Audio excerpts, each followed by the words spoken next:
Normalement, lorsqu'un dossier est encore en instruction, certaines restrictions sont autorisées, peuvent être autorisées, notamment la séparation des détenus qui font l'objet d'enquêtes des autres détenus, et cela en vertu de l'article 47 du règlement de l'ordre intérieur des prisons. Et cela relève de la compétence de l'officier du ministère public et celui-ci doit agir sur l'autorisation de son chef, à savoir le procureur de la République. Mais cela n'explique pas que le détenu sous enquête puisse faire l'objet de discrimination. Une question qui se pose, est-ce que ce qu'on observe aujourd'hui chez ces détenus, Robert Duré de Tabara, sont mis dans la cellule de correction pour ce motif d'enquête? Et c'est l'OMP qui l'a demandé.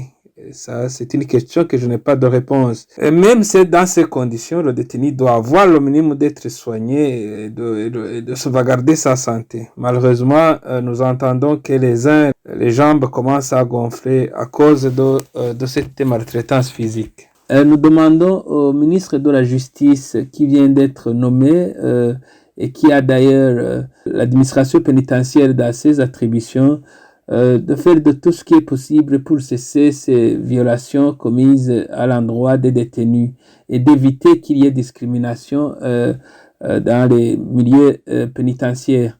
Nous lui demandons aussi de punir ceux qui seront responsables de ces violations, c'est surtout bien évidemment les directeurs de prison.